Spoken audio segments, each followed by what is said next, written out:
uyu munsi murabona ko Satani ahubwo ariko arakura abana b'Imana guteranira hamwe. Haleluya. Ariko arakura abantu inyota yikumva banezerewe kuba mu ngoro y'Uhoraho, bahura n'abera bashima Imana, bahuje umutima n'inama. Satani ico kintu ariko aragikora mu mitima y'abana b'Imana. Ariko birabereye, haleluya, birabereye ko abana b'Imana bahurira hamwe bagashima Imana. Amen. Haleluya. Ntuvuge ngo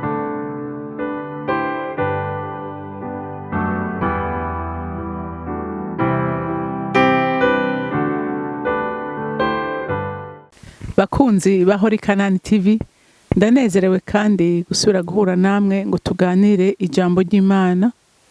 Ariko imbere yuko dutangura kuganira, mbanze ndabifurize umwaka mwiza muhire na Noheli nziza. Nukuri uyu mwaka wa 2024 tugiye kwinjiramwo uzubabera umwaka w'umugisha, uzubabera umwaka ukubona ivyiza bikomoka ku Mana. Cyane cyane nifuriza abantu bose bakurikirana hori CANAAN TV kuba abantu bakuze mu Mana, kugendana n'Imana, gukorana n'Imana, kugiranira imigenderanire myiza nayo, niho n'ibindi vyose twifuza tuzoshobora kubigerako. Kuko ijambo ry'Imana riranabitubwira neza ngo tubanze turondere ubwami bw'Imana ngo n'ukugoroka kwayo, ngo ibindi vyose bisigaye Imana izobitwongera. Rero nidushira umutima cane kubidukikuje kubiri mw'isi, ariko dushira umutima ku Mana, kuko iyo Mana niduha n'ibiri mw'isi. Haleluya. Niduha n'ubwo butunzi bwo muri ino si nitwayishira ku mutima. Haleluya. Kuko yavuze ngo ni nyongezo. Rero muri uyu mwaka wa 2024 nukuri ndakwifuriza gukura mu Mana. Haleluya. Kugira imigenderanire myiza nayo. Rero reka dushima Imana, kuko biratubereye. Haleluya. Uyu mwaka wa 2023 ivyo ari byo vyose ndafise amashimwe, kandi nawe ndizera kuyafise. Naho waciye mu bikomeye, hari ivyo ukwiye kwishima. Haleluya. Hari ivyo ukwiye kwishima. Rero imbere yuko rero dutangura kuganira, reka tubanze dusenge. Mana Data rugira byose uri mu ijuru, Mana yera, Mana nziza, duciye bugufi imbere yawe Mwami Imana, tugushima. Tuje tuninahaza izina ryawe, kuko watubereye Imana muri uyu mwaka wa 2023. Mwami Imana wabanye natwe, wadukoresheje ibikomeye, kandi Mwami Imana warinze intambuko zacu. Nico gituma nk'abana bawe Mwami Imana tuje imbere yawe tugushimira, tuje imbere yawe tugutazira, tukubwira ngo warakoze Mana, warakoze kurinda intambuko zacu, warakoze kurinda abacu, warakoze kutwitwararika. Ntacu utadukoreye Nyaguhoraho, naho twahuye n'ibitugora ntiwaturetse twenyene, dufasha amaboko, uradushoboza Mwami Imana kubicamwo twihanganye, kubicamwo dukomeye, kubera ari we utanga inkomezi. None Nyaguhoraho wemere rero utwakirira amashimwe yacu, hanyuma icubahiro cyose kigarukire wewe. Tukaba tuvyisenze tuvyizeye ko vyumvise mu izina rya Kristo Yesu. Amen, amen. Rero reka dusome ijambo ry'Imana muri Zaburi ryo gushimira Imana, Zaburi 150.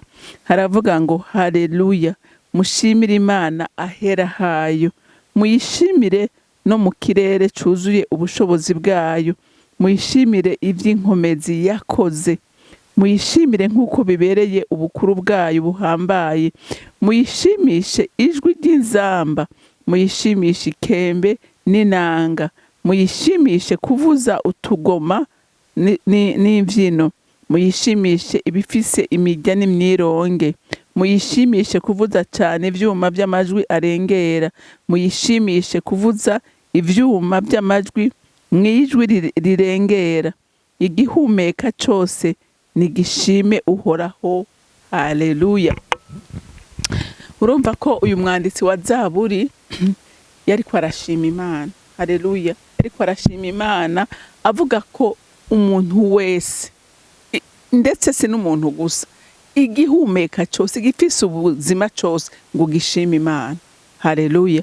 Haleluya. Ngo gishime Imana. Rero uyu munsi wovuga uti mbega jewe uyu munsi nshimiki?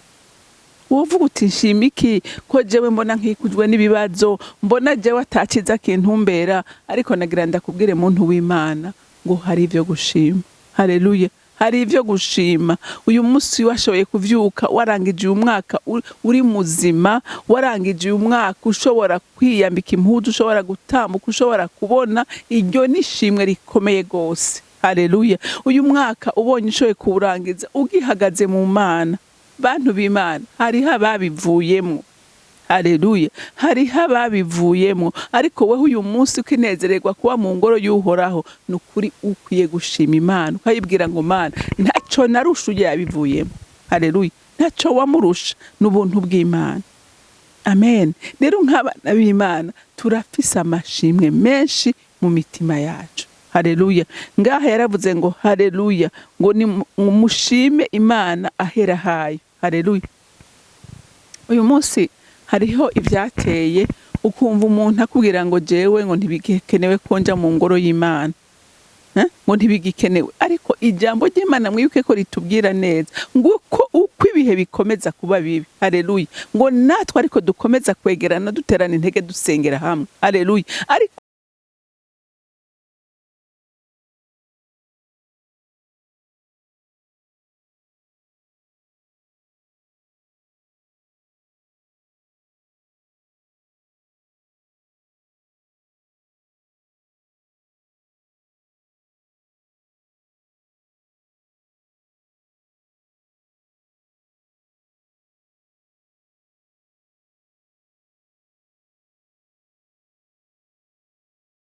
uyu munsi murabona ko Satani ahubwo ariko arakura abana b'Imana guteranira hamwe. Haleluya.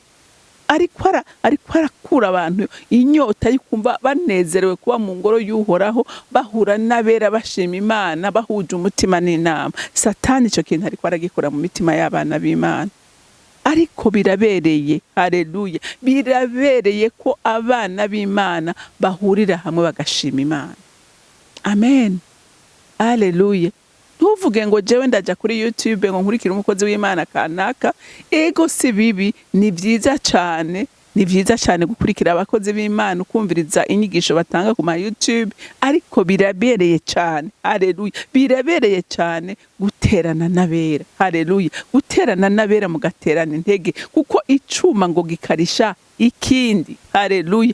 Turakarishanya. Iyo duhuriye hamwe turaduzanya, tukubakana. Haleluya. Rero ngo mushimire, ngo mushimire Imana ahera hayo.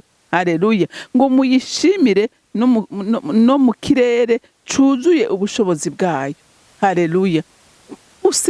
Usengere mu cubahiro c'Imana.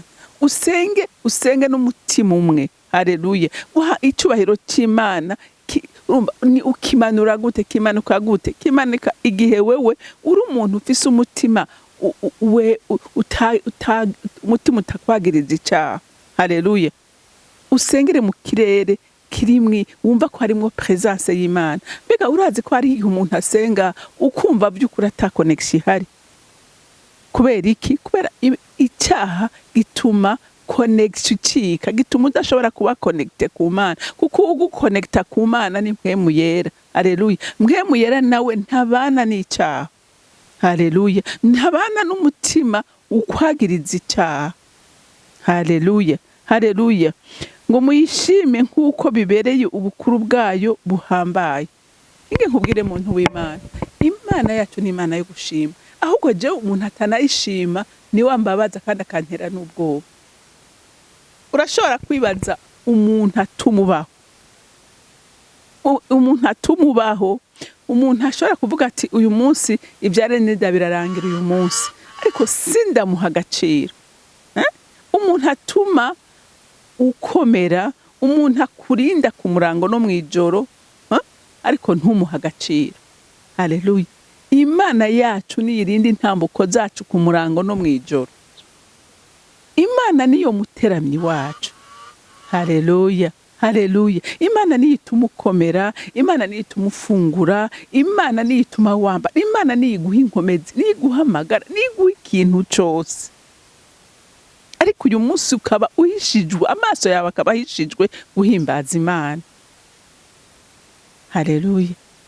Amaso yawe akaba ahishijwe guhishurirwa iryo banga ko Imana ikwiye gushimwa igihe cose. Haleluya. Kuko we nta kintu na kimwe nta kintu umve n'agashatsi ku mutwe wawe ntako woshobora kwitera atari Imana ikugashizeko. Ntiwoshobora no gushira ikirenge hasi ngo utambuke uve ku gitanda uryamyeko. Ntivyokunda ko ushobora gutambuka Imana itemeye kuvyuka ushira ikirenge hasi. Nitiro ntiworironka Imana itemeye kusinzira. Nta mugisha wo gutumbera Imana itemeye ko umugisha ukuzako. None wumva iyo Mana yacu itabereye amashimwe. Haleluya, haleluya. Kandi ijambo ry'Imana riravuga ngo nta handi b'Imana ngo iba mu mashimwe y'abana bayo. Haleluya, haleluya.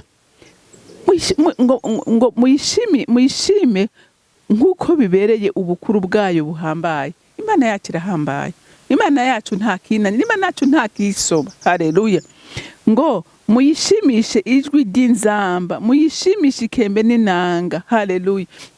Ijambo ry'Imana riko ratubwira ingene dukwiye gushima Imana. Nukuri hari abantu usanga ngira niyo bari mu ngoro y'Imana ukabona umenga guhimbaza Imana ntacyo biyibwira. Ariko nagira ndakubwire ngo apart nuko ari inyungu yawe ujya guhimbaza Imana n'inyungu y'umuntu nawe nyene. Kuko iyo umuntu akunda guhimbaza Imana nukurigira amahoro mu mutima, ugira amagara meza, ugubwa neza. Haleluya. Noneho Imana nayo ngo ibirayinhimbara cyane iyo ibonye uri kurahimbaza Imana n'ingingo zawe zose. Haleluya. Ngo yemwe ngo mutima wanje ngo himbaza Imana, ngo namwe bimbamwe vyose mushima Imana. Haleluya. Amaboko yawe akoma amasha himbaza Imana, amaguru yawe atambira Imana, ikikugize cyose gihimbaza Imana. Haleluya. Noneho havuze ngo mushireko n'inzamba n'inanga n'imirya y'uburyo bwose ngo ihimbaze iki? Ihimbaza Imana. Haleluya, haleluya.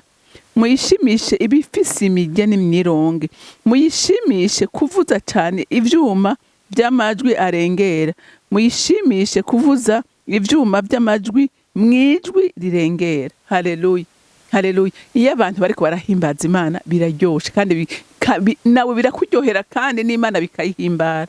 Haleluya. Nta kintu kibaho kuko kubona umuntu ashobora gutamba agatambira Satani ariko ntatambira Imana. Haleluya.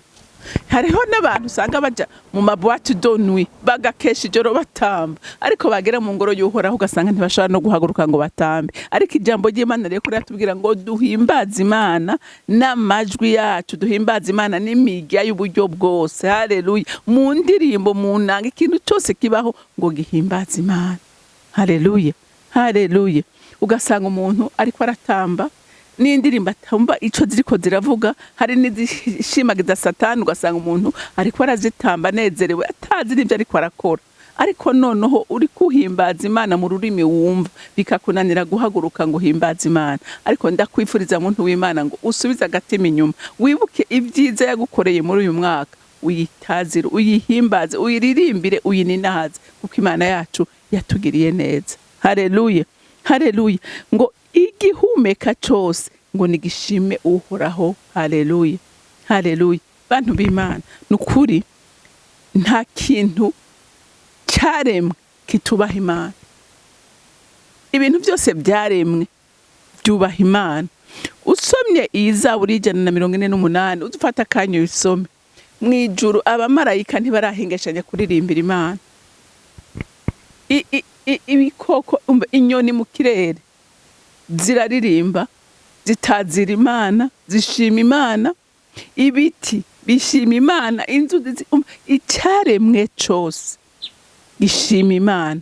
Ariko umuntu adashobora gushima Imana ni umwana w'umuntu. Kandi umwana w'umuntu yaremwe mu ishusho ry'Imana. Imana yamuhaye agaciro gusumba ivyaremwe byose, ariko umuntu niwe agarariza Imana. Umuntu ni wakora ibyankwa n'Imana, umuntu ni watumvira itegeko ry'Imana. Mugabe ibindi byose vyaremwe byumva itegeko ry'Imana. Haleluya.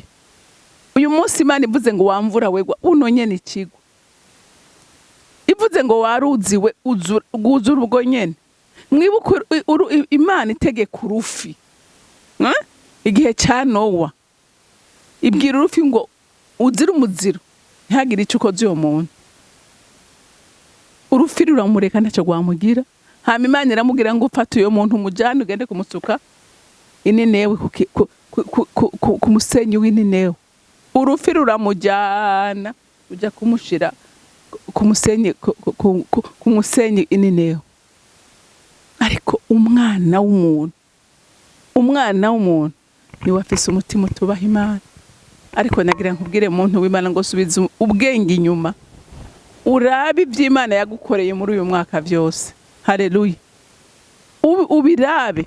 Ushobora kuba uyu mwaka wabona hari byinshi bisa n'ibyo kwica, ariko Imana irabikurenganya ngo rimbura imigisha yose Imana yaguhaye yagukoreye, uyihagarare ko hamuyishime. Haleluya. Haleluya. Ndumva rero noshaka nkageze na ngaha, ariko ndakwifuriza muntu w'Imana kuguruka amaso, utazira Imana yawe, uyishimira ibyabaye muri uyu mwaka wose. Ni byinshi cyane. Haleluya. Jewe personnellement ni byinshi byo yankoreye. Haleluya. Kandi nawe ndabizi neza ni byinshi. Uyishime, nturabe ibyagenze nabi. Kenshi dukunda guhagarara ku byagenze nabi, ariko tukibagira imigisha myinshi twaboneye mu Mana, tukibagira ibyiza byinshi Imana yadukoreye, ariko tukabazwa n'ikintu kimwe canke bibiri bitagenze neza. Ariko ndakwifuriza muntu w'Imana gushima Imana. Haleluya. Ushima Imana kuko irabikwiriye. Haleluya. Irabikwiriye. Imana yacu irabikwiriye. Uko bimeze kose, uko bisa kose, ushima Imana. Mana data rugira byose uri mu ijuru, singira amajambo akwiye yo kugushima, singira amajambo akwiriye yo kuvuga icubahiro cawe, singira amajambo akwiriye yo kuninahaza izina ryawe, kuko uri Imana y'igitangaza, uri Imana igira neza, uri Imana yaturinze, uri Imana yaturindiye abacu, uri Imana yatugwaniriye intambara nyinshi. Mana yanje mwami Imana, nukuri umutima wanje uraguhimbaza, umutima wanje uragutazira, n'ibindi mwe byose biragushima wa Mana we, kuko ntaco narindi ngungirire neza, ntaco narindi mukunzi mwiza ngo unshoboze gukora ivyo nakoze muri uyu mwaka.